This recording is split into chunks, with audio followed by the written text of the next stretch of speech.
बिस्मिल्लाहिर्रहमानिर्रहीम। अस्सलाम वालेकुम अज़ीज़ तलबा व तालिबात। उम्मीद है आप सब खैरियत से होंगे और आपके घर में भी सब खैरियत से होंगे। आज हम पढ़ने जा रहे हैं अपना कोर्स असालिब नसर। मैं हूँ आपके साथ रिफ़त चौधरी और आज हमारा है इस कोर्स का लेक्चर नंबर 5 और इसका मौजू है मौलाना अबुल कलाम आज़ाद का असलूब नसर। तो जनाब, आज हम मौलाना अबुल कलाम आज़ाद के असलूब नसर पर बात करते हुए सबसे पहले इनके मुख्तसर से अहवाल ज़िंदगी पर नज़र दौड़ाएंगे। अबुल कलाम आज़ाद का असल नाम मुहय्युद्दीन अहमद आज़ाद था। आप 11 नवंबर 1888 में मक्का मुअज़्ज़मा में पैदा हुए। वालिदा का ताल्लुक़ मदीना मुनव्वरा से था। इनका सिलसिला नसब शेख जमालुद्दीन अफ़गानी से मिलता है, जो अकबर बादशाह के अहद में हिंदुस्तान आए और फिर यहीं मुस्तकिल सुकूनत इख्तियार कर ली। मौलाना अबुल कलाम आज़ाद ने 10 साल की उम्र में ही जो है वो लिखना शुरू कर दिया था और यूं 1899 में निरंगे आलम के नाम से रिसाला जारी करके अपनी सहाफ़ती ज़िंदगी का उन्होंने आगाज़ कर दिया। तो यूं वो बाकायदा तौर पर एक सहाफ़ी के रूप में हमारे सामने आए। इसके बाद लिसानुल सिदक, अल हिलाल और इबलाग जैसे पर्चे या अखबारात उन्होंने जारी किए और अपना नाम जो है वो बनाया। मौलाना के अखबार अल हिलाल ने अदबी दुनिया में अपने इनकलाब अंगेज़ महासन की बदौलत बहुत शोहरत हासिल की। मौलाना तहरीके आज़ादी के हर अव्वल दस्ते में शामिल होने के बायस हमेशा अंग्रेज़ साम्राज्य की नज़रों में खटकते रहे, क्योंकि जब कलकत्ता से अल हिलाल निकला तो इस शान से निकला कि आम मसलक की नज़रें बेख्तियार इसकी जानिब उठ गईं। इसकी हर बात इनकलाब अंगेज़ थी और हर बात नई ज़ाहरी शक्ल सूरत के तौर पर सामने आई और इसके बातनी महासन से भी जो है वो सबको वास्ता जो है वो पड़ा। अबुल कलाम आज़ाद पहली मर्तबा अंजुमने हमायत इस्लाम लाहौर के स्टेज से 1903 में बतौर मुकर्रर मंजर आम पर आए और अपने अंदाज़े खताबत और ज़बान बयान के सहर से उन्होंने लोगों को हैरत में मुब्तला कर दिया। जैसा कि मैंने अभी जिक्र किया कि अंग्रेज़ साम्राज्य की निगाहों में वो खटक रहे थे। कभी उनके अखबार जब्त होते तो कभी उन्हें शहर बदरी के अहकामात मिलते और कभी जेल की सऊबतें बर्दाश्त करना पड़ती। लेकिन अजीब इत्तफाक है कि मौलाना अबुल कलाम आज़ाद की लाफानी तहरीरें उन्हें इन्हीं अयाम की यादगार थीं। अगर हम मज़ीद आगे बढ़ें तो हम देखेंगे कि 1912 में अयाम शहर बदरी में, यानी जब उन्हें शहर से निकाल दिया गया, तो उन्होंने जो तसनीफ़ तहरीर की उसका नाम तज़किरा था। तज़किरा तहरीर किया। 1942 था 1945 में कला अहमद नगर और मानपुरा के कैद खाने में गुबारे खातिर जैसी तसनीफ़ उर्दू अदब को उन्होंने अता की। गुबारे खातिर अबुल कलाम आज़ाद का एक ऐसा बेशबहा ख़जाना है कि जिसमें ज़बान बयान की चाशनी उन्हें साहबे असलूब निसार की हैसियत से हमें सामने लेके आती है। इसमें उन्होंने बतौर इंशा पर्दास अपनी हैसियत और मर्तबे को अहले इल्म से मनवाया। मौलाना ऐसे इंशा पर्दास हैं जिनके यहाँ एक असलूब पर इक्तफा नज़र नहीं आता, बल्कि उनके असलूब को समझने के लिए उनके तसनीफ़ी अदवार को समझना जो है वो बेहद ज़रूरी है। तो हम उनके तसनीफ़ी अदवार को 4 हिस्सों में तकसीम कर सकते हैं। उनका पहला दौर जो हमारे सामने आता है वो घन गर्ज वाला दौर है, जिसमें उन्होंने अल हिलाल और अबलाग जैसे पर्चे जारी किए थे। दूसरा दौर वो दौर है जिसमें उन्होंने कुरान पाक के तराजुम और तफसीर लिखी थी। तर्जमानुल कुरान उसी दौर की शाहकार है। इस दौर में अगर हम गौर करें तो उनकी आलिमाना संजीदगी और इल्मी तबहर का गलबा जो है वो हमें दिखाई देता है। تیسرا دور وہ ہے جس میں انہوں نے خطوط کی شکل میں غبار خاطر تصنیف کی، اور چوتھا دور وہ ہے جس میں انہوں نے مختلف اور متعدد معرکۃ الآراء خطبے پیش کیے۔ خطبات آزاد اسی عہد کی بازگشت ہے۔ مولانا کے اسلوب پر اگر ہم بات کریں تو بنیادی طور پر مولانا ابوالکلام آزاد کے 3 اسلوب جو ہیں وہ ہمارے سامنے آتے ہیں۔ انہوں نے 3 طرح کے اسلوب اختیار کیے۔ پہلا تھا اطلاعی اسلوب، جسے ہم انفارمیٹیو سٹائل بھی کہہ سکتے ہیں، یعنی کسی کو اطلاع دینا، انفارم کرنا، وہ اطلاع چاہے مثبت ہو یا منفی۔ عام طور پر رپورٹنگ اسی اسلوب میں ہوتی ہے۔ الہلال اور ابلاغ، تذکرہ اور خطبات میں اسی اسلوب کو برتا گیا ہے۔ دوسرے نمبر پہ ہے ہدایتی یا حکمیہ انداز، جسے ڈائریکٹو سٹائل بھی کہا جا سکتا ہے۔ یہ طریقہ ترجمان القرآن میں ہمیں جو ہے وہ دکھائی دیتا ہے۔ اگر ہم تیسرے اسلوب کی بات کریں تو اسے ہم اظہاری اسلوب یعنی ایکسپریسو سٹائل کہیں گے۔ اس اسلوب کو شاعری اور جذبات و احساسات کی ترجمانی کے لیے استعمال کیا جاتا ہے۔ یہاں بیان اور معنی کی جگہ لفظ اور طرز بیان کو اہمیت حاصل ہوتی ہے۔ اس اسلوب کو غبار خاطر میں محسوس کیا جا سکتا ہے۔ غبار خاطر مولانا کا ایک ایسا بیش بہا خزانہ ہے جس میں زبان و بیان کی چاشنی انہیں صاحب اسلوب کی حیثیت سے ہمارے سامنے لاتی ہے۔ مولانا حسرت موہانی، جو کہ اردو زبان و ادب کے بہت بڑے شاعر ہیں، انہوں نے اس تصنیف یعنی غبار خاطر سے متعلق 1908 میں کہا تھا، جب سے دیکھی ہے ابوالکلام کی نثر، جب سے دیکھی ہے ابوالکلام کی نثر، نظم حسرت میں بھی مزہ نہ رہا۔ تو دیکھیں کتنے خوبصورت انداز میں انہوں نے مولانا ابوالکلام آزاد کی غبار خاطر کو خراج تحسین پیش کیا۔ اردو زبان و ادب کا شاید ہی کوئی ادیب یا قدردان ایسا ہوگا جس نے غبار خاطر کا مطالعہ نہ کیا ہو۔ اس کے مرتب عبدالرشید صاحب جو ہیں وہ لکھتے ہیں کہ کتاب جو خطوط کی شکل میں ہے، اس کا اسلوب نگارش ایسا ہے کہ ممتاز اور نامور ادیب جب کبھی اعصابی دباؤ کا شکار ہوتے ہیں تو غبار خاطر کا مطالعہ شروع کر دیتے ہیں، اور پھر ایسی دنیا میں پہنچ جاتے ہیں کہ جہاں کیف و سرور ہے، جذب و سوز ہے اور فرحت و شگفتگی ہے۔ غبار خاطر دراصل عزیز طلبہ و طالبات ان خطوط پر مشتمل ہے جو مولانا ابوالکلام آزاد نے اپنے ایام اسیری میں 1942 تا 1945 قلعہ احمد نگر سے نواب صدر یار جنگ مولانا حبیب الرحمن شیروانی کو لکھے تھے۔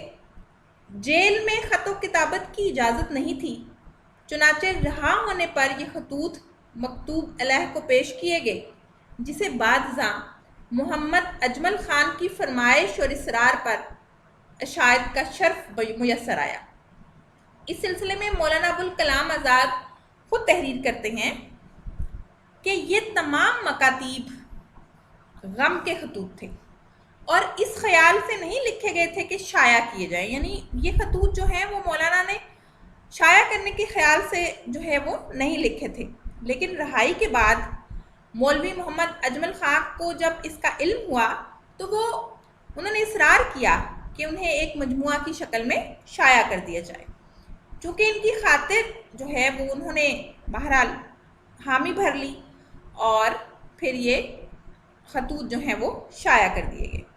بعض لوگوں کی یہ بھی خواہش تھی کہ یہ خطوط انگریزی اور دیگر مقامی زبانوں میں ترجمہ کر کے شائع کیے جائیں، لیکن ابوالکلام آزاد اس بات پر متفق نہ ہوئے اور اس لیے اجازت نہ دی کہ چند مکاتیب کے سوا تمام مکاتیب ایک ایسے اسلوب میں لکھے گئے کہ ان کا کسی دوسری زبان میں صحت ذوق اور معیار کے ساتھ ترجمہ ہو ہی نہیں سکتا تھا۔ یہی وجہ ہے کہ غبار خاطر کی نثر ادبی مرصع کاری اور رنگین عبارت کا اعلیٰ نمونہ ہے، नित नए तलाज़मात और नादर तराकीब के ज़रिए इसकी दिल आवेज़ी और दिलकशी में और भी ज़्यादा इजाफ़ा कर दिया गया है।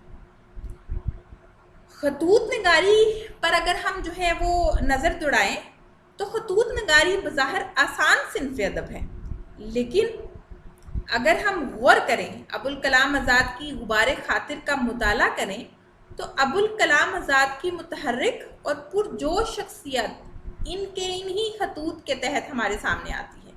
इनकी खुददारी, अनानियत, इनफरादियत, कम अमेज़ी और दीगर शख्सी पहलू और तमाम परछाइयाँ उनकी शख्सियत की वो जलवागर होकर हमारे सामने आ जाती हैं। ये इनके खतूत की जो है वो खूबी है।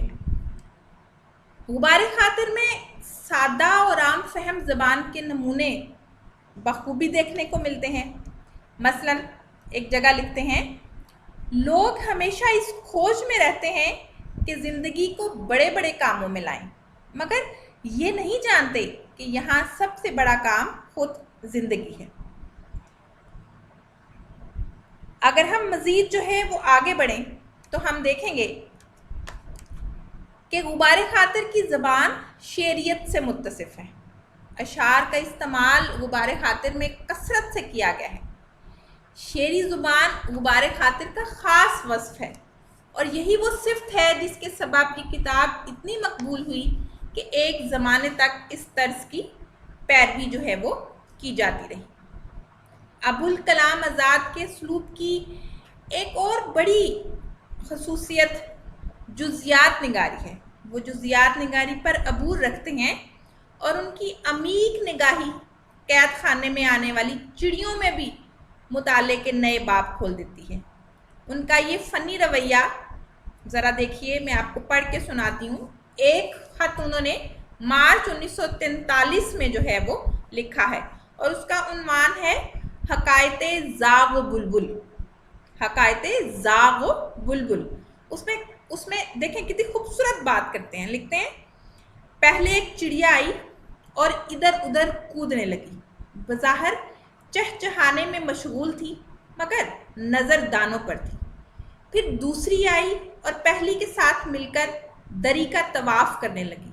फिर तीसरी और चौथी भी पहुंच गई। कभी दानों पर नज़र पड़ती थी, कभी ऐसा मालूम होता जैसे आपस में मशवरा हो रहा है। कभी मालूम होता जैसे हर फर्द गौरो फिक्र में डूबा हुआ है।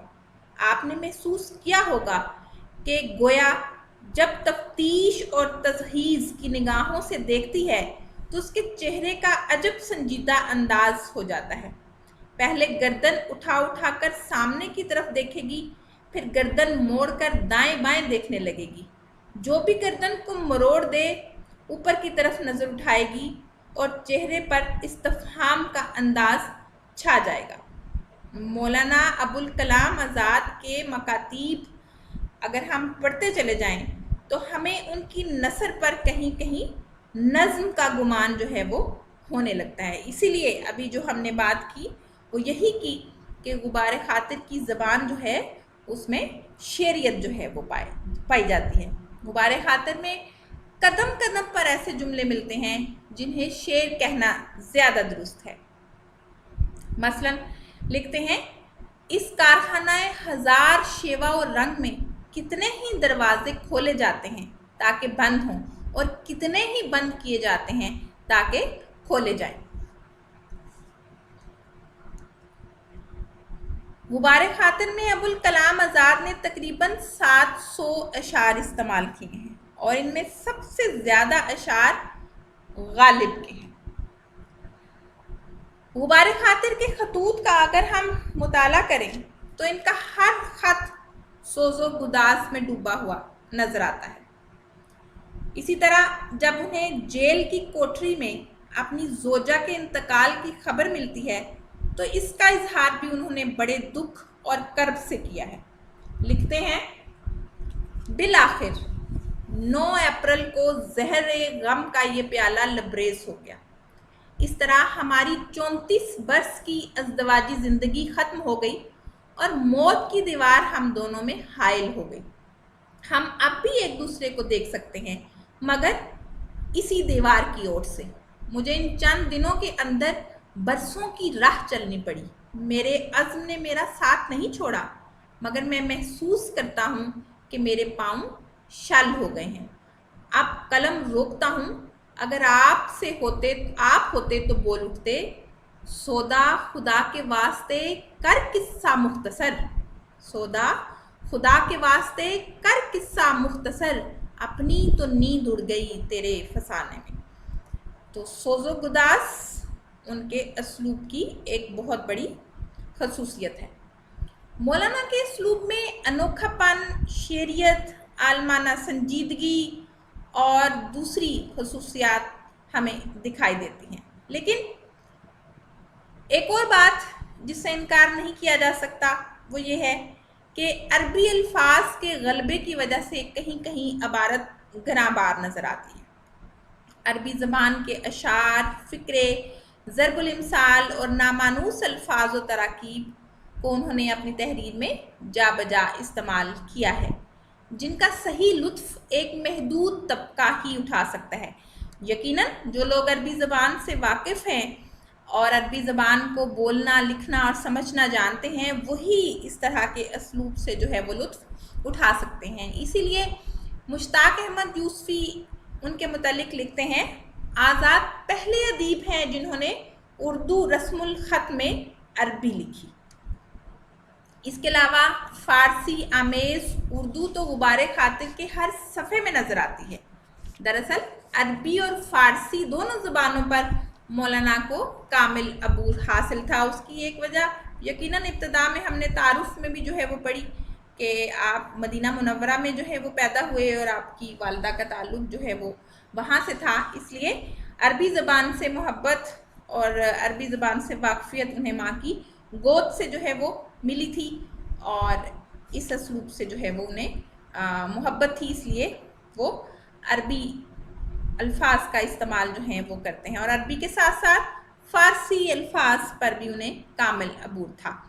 गुबार खातिर का पहला ख़त एक फ़ारसी शेर से शुरू होता है। इसके बाद तकरीबन तमाम खतूत में फ़ारसी के अल्फाज और अशार बकसरत दिखाई देते हैं।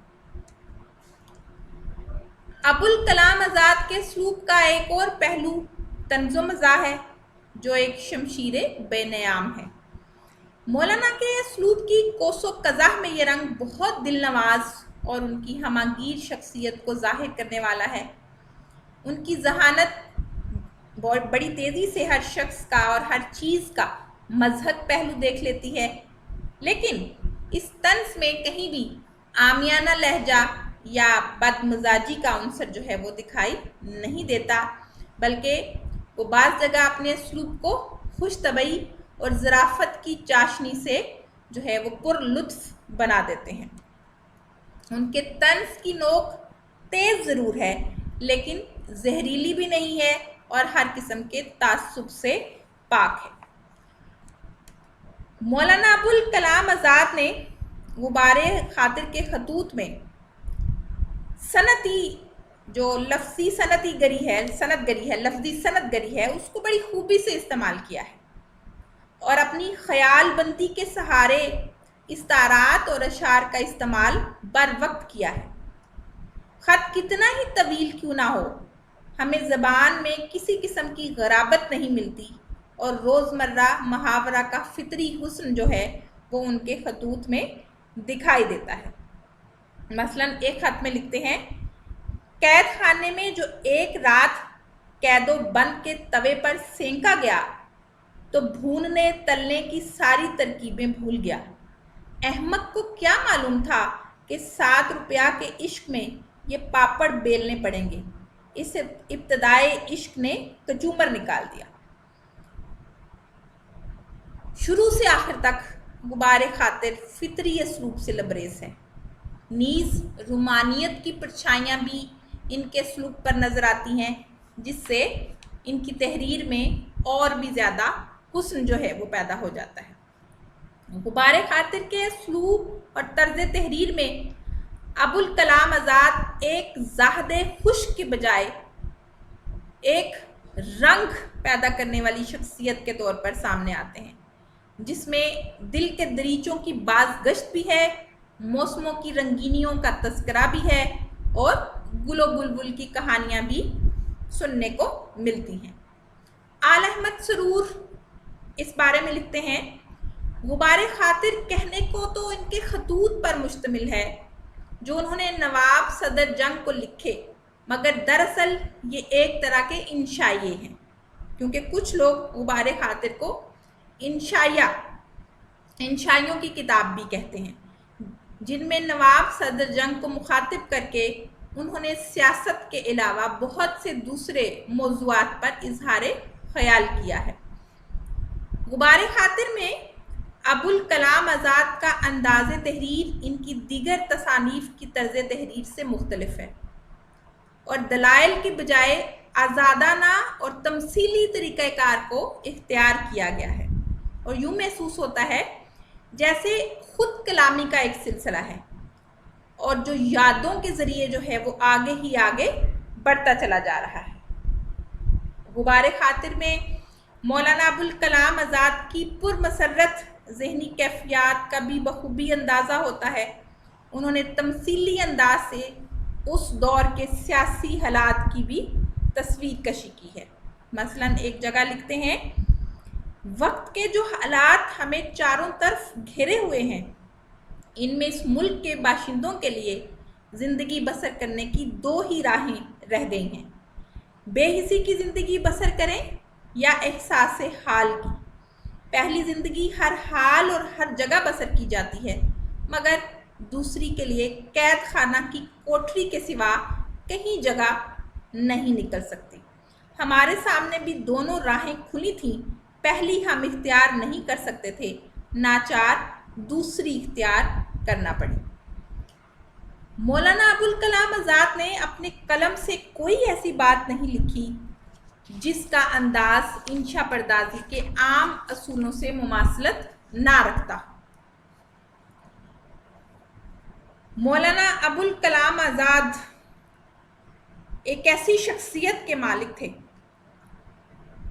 اور ایسی اسلوب نگارش نے ان کے قلم سے جو ہے وہ نکلا یا جگہ پائی جس میں رومانیت کی پرچھائیاں جلوہ فگن ہیں۔ وہ قید و بند کی صعوبتوں میں بھی اپنی اس خاص اسلوب کو ترک نہیں کرتے، بلکہ اس سے ان کی عبارت میں اور بھی حسن جو ہے وہ پیدا ہو جاتا ہے۔ مثلاً سنیے گا، لکھتے ہیں، جس قید خانے میں صبح ہر روز مسکراتی ہو، جہاں شام ہر روز پردہ شب میں چھپ جاتی ہو، جس کی راتیں کبھی ستاروں کی کندیلوں سے جگمگانے لگتی ہوں، کبھی چاندنی کی حسن افروزیوں سے جہاں تاب رہتی ہوں، جہاں دوپہر ہر روز چمکے، شفق ہر روز نکھرے، پرند ہر صبح و شام چہکیں، ایسے قید خانے میں عیش و مسرت کے سامان کیوں نہیں ہوں۔ مولانا ابوالکلام آزاد ایک مجے ہوئے خطیب تھے، چنانچہ ان کے اسلوب نگارش پر ان کی خطیبانہ شخصیت کا عکس بھی جلوہ گر ہو کر سامنے آتا ہے۔ رشید احمد صدیقی کہتے ہیں کہ غبار خاطر کا اسلوب اردو میں نامعلوم مدت تک زندہ رہے گا۔ اکثر بے اختیار جی چاہنے لگ جاتا ہے کہ کاش اس اسلوب کے ساتھ مولانا کچھ دن اور جیے ہوتے، پھر ہمارے ادب میں کیسے کیسے نسرین و نسترن اپنی بہار دکھاتے اور خود مولانا کے جذبہ تخیل کی کیسی کیسی کلیاں شگفتہ ہوتی۔ جیسا کہ میں نے پہلے بھی ذکر کیا تھا کہ ابوالکلام آزاد کی تحریروں پر خود کلامی کا عنصر بھی چھایا ہوا ہے، اور وہ فطری طور پر زندان خانے میں ابھرنے والے خیالات کے تانے بانے یوں بنتے کہ وہ اپنے اسلوب کے ذریعے قاری کو اپنے سحر میں جکڑ لیتے تھے۔ ابوالکلام آزاد کو چونکہ سیاسی بکھیڑوں سے اتنی فرصت ہی نہ ملتی تھی کہ وہ یکسوئی سے اپنے دل کی بھڑاس نکال سکتے، لہٰذا قلعہ احمد نگر کی ایام اسیری نے انہیں یہ موقع عطا کر دیا اور وہ غبار خاطر کی صورت میں اردو ادب کو ایک لافانی شاہکار عطا کر گئے۔ غبار خاطر کے اسلوب کا ایک اہم حصہ مولانا آزاد کی قلمی مصوری اور نقش و نگار بھی ہے۔ مثلاً لکھتے ہیں، پھولوں نے زباں کھولی، پتھروں نے اٹھ اٹھ کر اشارے کیے، خاک پامال نے اڑ اڑ کر گوہر افشانیاں کی، کوئی پھول یاقوت کا کٹورا تھا، کوئی نیلم کی پیالی تھی، کسی پر گنگا جمنا کی قلم کاری کی گئی تھی۔ کتنا خوبصورت انداز ہے نا جو ان خطوط میں ہمیں دکھائی دیتا ہے۔ اگر ہم اپنے اس آج کے لیکچر میں، جس میں ہم نے مولانا ابوالکلام آزاد کے اسلوب پر بات کی ہے، اس کا اگر ہم احاطہ کریں تو مختصر یہ کہ مولانا ابوالکلام آزاد منفرد انداز تحریر اور طرز نگارش کے موجد ہیں۔ وہ ایک منفرد اور یکتا انشا پرداز ہیں۔ ان کی پیروی کرنے کی بہت سو نے کوشش کی لیکن کامیاب کوئی نہ ہو سکا۔ غالب کی طرح ان کی یکتائی وقتی نہیں بلکہ مستقل ہے۔ ان کی تحریروں میں بھی یہی وصف ملتا ہے کہ انہوں نے اپنی راہ الگ نکالی ہے۔ اسی کے ساتھ آج کا ہمارا لیکچر ختم ہوتا ہے۔ اسی سلسلے کا ہمارا اگلا لیکچر مختار مسعود کا اسلوب نثر ہوگا۔ انشاءاللہ پھر آپ سے ملاقات ہوگی۔ اپنا بہت سارا خیال رکھیے گا۔ تب تک کے لیے مجھے اجازت دیجیے۔ اللہ حافظ۔